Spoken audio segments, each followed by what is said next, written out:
lain, mereka cepat marah, mereka malu, takut, cemas, cemburu, iri hati, sedih, gembira, lemah lembut, dan semuanya ini bisa terjadi kapan saja sesuai sikon pada saat itu, ya. Dan itu terjadi di mana-mana kalau ada pelayanan remaja, ya. Mereka misalnya yang satu ngambek, yang lain turut ngambek. Belum berselang 10 menit sudah langsung senang lagi. Nah, ini yang membuat itu terjadi sesuai dengan sikon. Nah, pembina remaja yang tidak mengetahui hal-hal ini itu bisa pusing sendiri. Nah, tapi ketika pembina remaja, ya, jika teman-teman itu terberkati lewat materi ini, nah, ya, dan sudah mengetahui, nah pasti kedepannya itu pasti akan lebih baik lagi dalam membimbing dan juga membina remaja, kan? Nah, untuk itu penting sekali untuk kita mengetahui hal ini, bahwa remaja itu bertumbuh, berkembang juga lewat emosinya.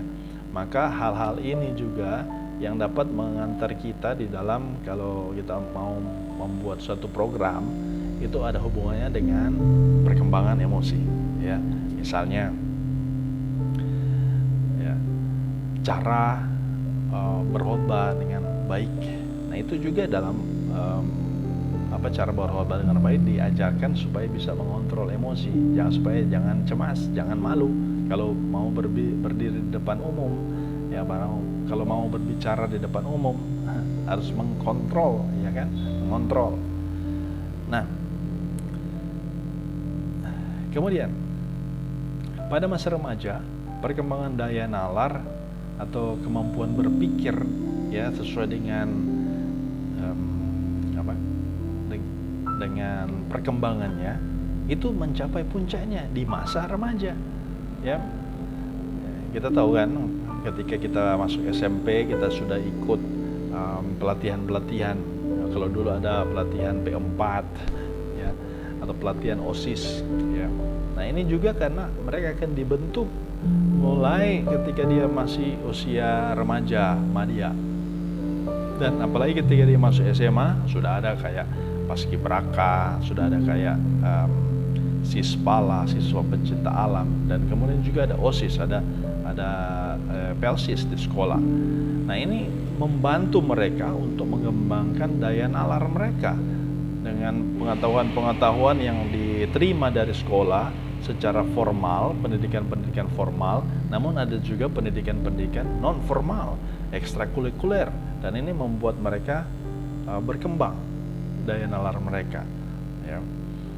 Nah, itulah sebabnya para remaja itu sangat peka dengan keadaan, dengan situasi yang ada. Mereka sangat kritis terhadap lingkungannya, ya.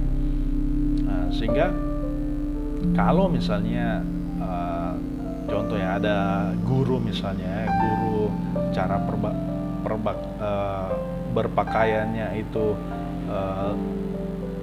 mungkin tidak cocok warnanya, ya, itu menjadi pembicaraan para siswa, ya. Atau misalnya guru dalam menyampaikan pelajaran, ya, suaranya lucu, tiba-tiba memekik. Nah, itu juga membuat remaja-remaja atau para pelajar itu meresponinya, mungkin dengan tertawa dan lain-lain sebagainya, ya. Nah, inilah perkembangan psikis bagi remaja yang perlu kita ketahui bersama-sama.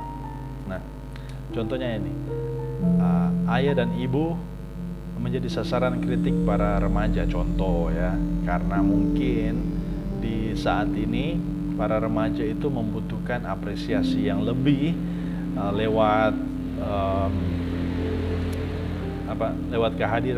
kehadiran dari aplikasi-aplikasi yang ada, sehingga ketika disampaikan pada orang tua mengatakan, kalau dulu tuh orangnya tidak begitu. Sehingga mereka mengatakan, waduh, orang tua ini kuno, orang tua kolot, tidak tahu perkembangan. Nah, itu sering terdengar. Sehingga peran dari kakak-kakak pembina remaja untuk menyampaikan bahwa remaja gereja itu harus benar-benar peka dengan keadaan, situasi, kondisi, misalnya dalam keluarga. Kalau keluarga misalnya orang tua itu belum mampu, jangan memaksakan kehendak. Nah, ini penting sekali pembina remaja tahu peran ini, karena biasanya remaja-remaja itu akan mendengar pihak ketiga daripada orang tua mereka. Nah, tapi ingat baik ya, pembina remaja utama adalah orang tua, pembina remaja primer. Kita ini hanya pembina remaja sekunder. Nah, tetapi sekali lagi secara psikologis mereka akan mau mendengar pihak ketiga, apakah temannya, pembina remajanya, atau kenalannya, bahkan lewat media internet. Justru mereka mau lebih mendengar itu daripada orang tua. Tapi sekali lagi, jangan sampai kejadian seperti itu ya. Orang tua harus, kita harus membackup mereka, support mereka supaya remaja mau mendengar orang tua. Ya, nah kita lanjut. Nah, ini ada ilustrasi di mana remaja itu mau menggapai cita-citanya. Nah, masa remaja merupakan masa yang paling tepat untuk belajar. Nah, kalau teman-teman kita di Compassion itu punya program yang namanya Window 414, ya, itu salah satu juga di mana masa keemasan untuk mengajarkan hal-hal yang positif, hal-hal yang benar sesuai dengan firman Tuhan. Nah, masa remaja yang tidak diisi dengan belajar sama halnya dengan menutup kemungkinan belajar seumur hidup. Kalau dia tidak belajar semasa remaja, maka tendensi untuk belajar di masa dewasa atau masa pemuda itu berkurang. Nah, untuk itu masa remaja adalah masa keemasan untuk belajar. Nah, sehingga pembina remaja, mari kita cari program-program yang bagus dan diimplementasikan dalam pelayanan, sehingga remaja-remaja itu mendapatkan hal-hal yang dapat mengembangkan potensi mereka dan mereka dapat belajar dengan baik. Apalagi di era-era digital saat ini, penting sekali pembina remaja untuk membuat konten-konten kreatif untuk membantu pembina remaja di dalam proses pelayanan, proses belajar mengajar. Nah, mungkin salah satu seperti saat ini ya, saya buat konten LTPR bagi teman-teman pembina remaja supaya bisa saling mengisi lah, ya, bisa saling mengisi satu dengan yang lain. Untuk itu teman-teman kalau ada hal-hal yang dapat juga dapat share di kolom komentar ya. Nah, saya menantikan hal itu. Oke. Dan jangan lupa ya, kalau teman-teman suka dengan konten seperti ini, ya dikasih like dan juga subscribe supaya saya lebih semangat lagi buat konten seperti ini ya. Oke, kita lanjut. Nah, di dalam psikis seorang remaja ada juga perkembangan harga diri, di mana remaja itu belajar bahwa dirinya ini mempunyai nilai yang dirasakan oleh mereka. I need to be respected, ya, karena remaja sudah merasa dan mampu berdiri sendiri, ya kan? Mereka sudah merasa, I'm a big boy right now, I'm a big girl, I need your respect. Dia menginginkan ini pengakuan dan penghargaan sepenuhnya oleh orang lain. Apalagi ketika mereka sudah ada di dalam satu komunitas, di dalam satu pertemanan yang kuat, dan mereka mau mengaktualisasikan diri mereka di dalam komunitas tersebut. Nah, sehingga penting sekali kita sebagai pembina remaja untuk mengetahui hal ini dan menghargai mereka sesuai dengan potensi mereka. Ya, kita menghargai mereka dengan tulus, bisa memuji mereka, kita bisa memuji mereka supaya meningkatkan kepercayaan diri mereka. Ingat, kalau dalam hal memuji harus memuji dengan tulus ya. Nah, harus memuji dengan tulus, jangan dipaksakan. Nah, bisa juga dimulai dengan hal-hal yang berbeda. Misalnya mereka baru saja ke salon gunting rambut, ya, kita bisa muji mereka dengan, wow, rambutmu bagus sekali. ya kan? Nah, itu adalah pengakuan dan penghargaan yang dapat kita berikan bagi mereka. Kemudian dari perkembangan budaya, remaja senantiasa menjadi pelopor yang tak terpisahkan dengan sendi dan budaya sekitarnya. Nah, ya makanya sekarang kan kalau ada fashion, mereka suka ikut fashion, ya merasakan wah ini indah banget ini baju, bagus-bagus ya. Kalau apalagi kalau kita pakai, misalnya kan, ini hal-hal yang menarik dan unik ini sudah menjadi bagian di dalam kehidupan remaja, ya. Nah, untuk itu kita pun sebagai pembina remaja diajak untuk tidak ketinggalan mode, ya. Ikutin mode tidak masalah, ya. Yang penting jangan sampai terbebani dan juga menjadi kesusahan justru bagi kita, bagi pembina remaja, ya. Nah, kita lanjut. Nah, ini kita sudah di bagian aspek yang terakhir, yaitu aspek sosial. Nah, seperti yang sudah kita tahu bersama bahwa manusia adalah makhluk sosial, Homo sapiens, ya, tidak dapat hidup sendiri. Dimana kalau kita pelajari sebuah society atau masyarakat, itu disebut mempunyai budaya jikalau masyarakat tersebut itu melakukan kebiasaan-kebiasaan bersama, ya. Nah, jadi kalau misalnya dia hanya seorang diri saja, wah itu tidak dapat disebutkan suatu budaya, ya. Nah, untuk itu kita pun diajak, ya, sebagai pembina remaja untuk hadir dengan mereka, hadir bersama-sama dengan mereka, menjadi satu kesatuan yang utuh di dalam satu pelayanan, sehingga mereka juga mau terlibat di dalamnya. Nah, ketika kita melayani Tuhan lewat pelayanan remaja, maka kita pun dapat mengajak adik-adik remaja untuk terlibat aktif di dalamnya. Nah, contohnya ada tim musik misalnya, kita ajak mereka adik-adik remaja untuk terlibat, ya, kasih belajar pada orang, toh, mengajari mereka untuk bermain musik, suatu saat untuk tampil bersama-sama dalam acara HUT gereja, HUT jemaat atau HUT remaja, ya. Nah, Afra Augesti dalam tulisannya mengatakan bahwa teman adalah sebagai cermin diri kita. Nah, teman adalah cermin diri kita. Nah, ini dia menggambarkan bahwa di dalam satu kehidupan remaja, ya, misalnya dalam permainan sepak bola. Nah, bahwa seseorang itu tidak dapat dikatakan sebagai pencinta bola kalau dia hanya sendirian saja.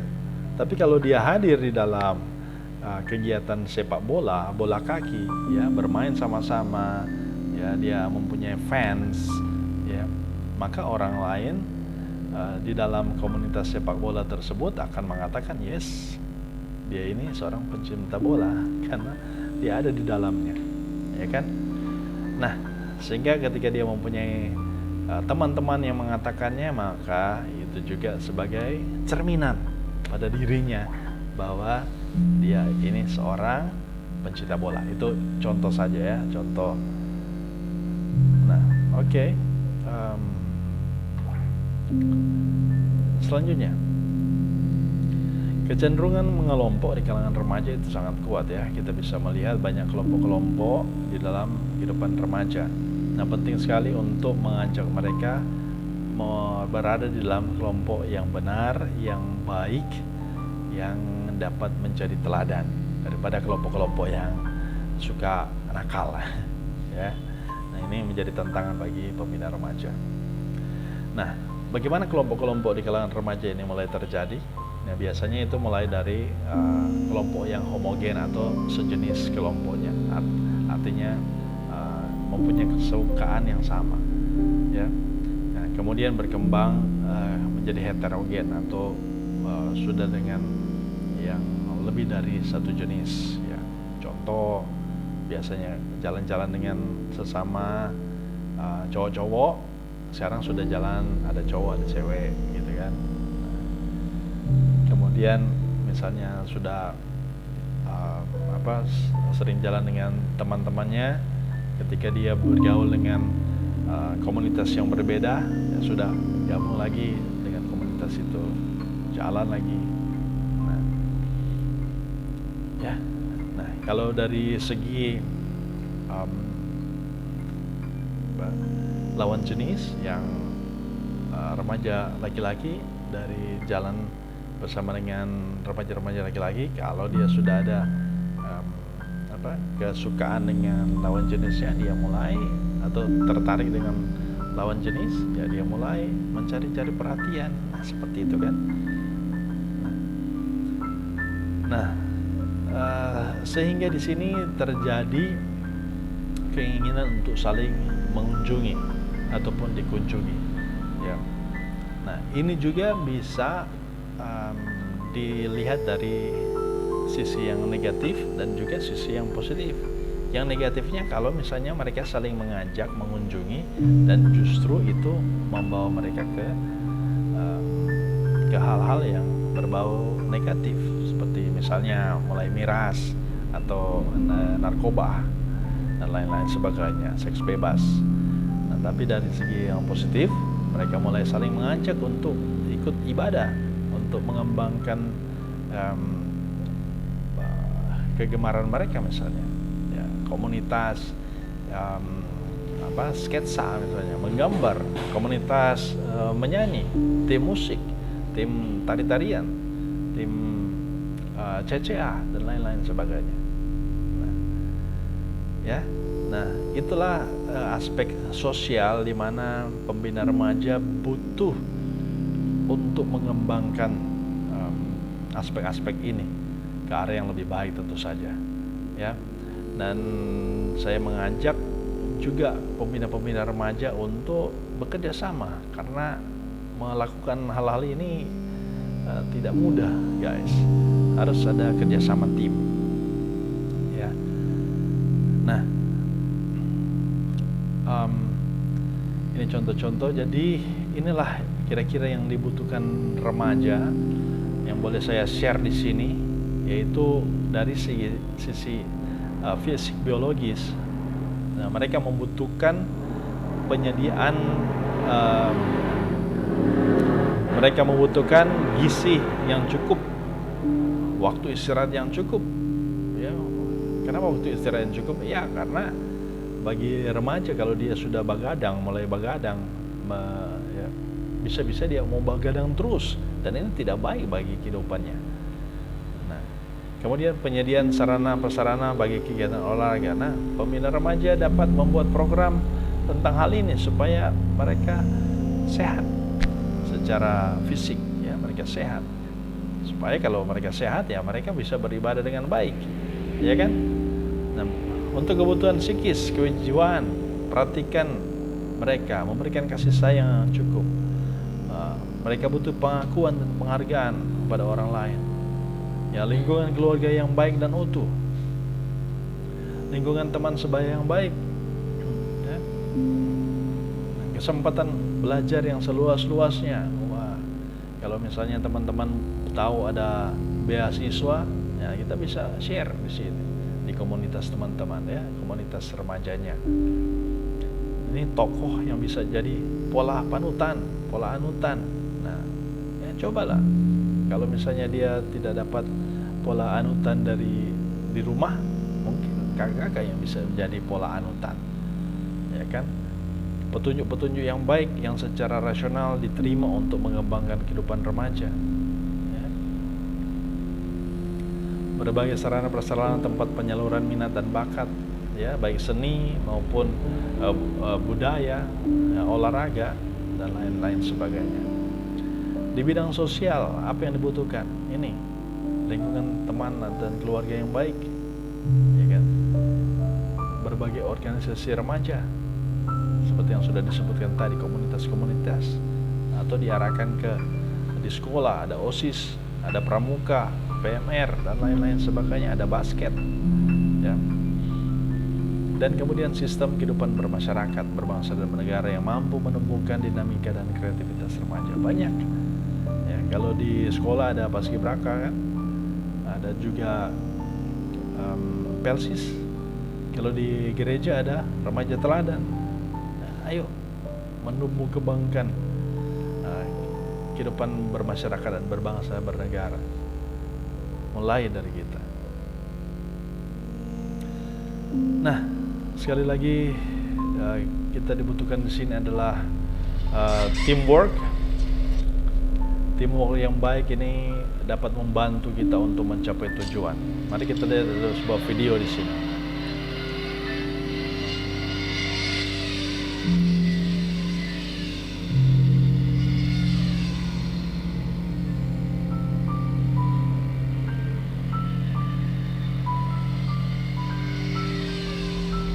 Jadi ada tim F1, dan mobil F1 ini butuh masuk pit at least 1 kali dalam satu pertandingan. Dan coba lihat berapa banyak orang yang berperan di dalamnya. Kalau kita perhatikan secara cepat ini sangat susah. Tapi kalau kita lihat ini dari slow motion, maka kita akan melihat bahwa masing-masing tahu tupoksinya apa, dan mereka melakukan sesuai dengan apa yang harus mereka lakukan. Ada yang mengganti oli, ada yang tambah bensin, ada yang ganti ban, ada yang mengangkat mobil, ada yang memberi minum pembalap, dan semuanya yang terjadi di dalam sekian detik saja. Ya.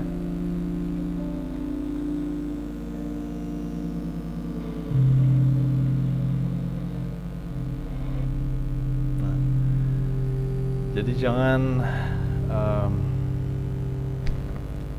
saling mengganggu di dalam kerjasama, dan kita tahu tupoksi kita masing-masing sehingga kita tidak tumpang tindih. Oke, nah demikianlah video tentang latihan tenaga pembina remaja, khususnya materi bagaimana kita mengenal remaja ditinjau dari biopsikososial. Semoga bermanfaat. Jangan lupa kalau teman-teman suka dengan video ini, memberikan like dan subscribe. Saya memposting materi-materi remaja gereja sehingga remaja dan juga pembina remaja itu mengetahui potensi diri dan dapat mengembangkannya. Demikian juga untuk warga jemaat gereja, khususnya gereja Masjid Injil di Minahasa. Saya memposting juga renungan-renungan gemim berupa MTPJ di setiap minggunya. Nah, untuk itu jangan lupa sekali lagi like and subscribe, dan juga bisa di-share materi pada saat ini. Terima kasih, sampai jumpa di video-video selanjutnya. Tuhan Yesus memberkati. Bye.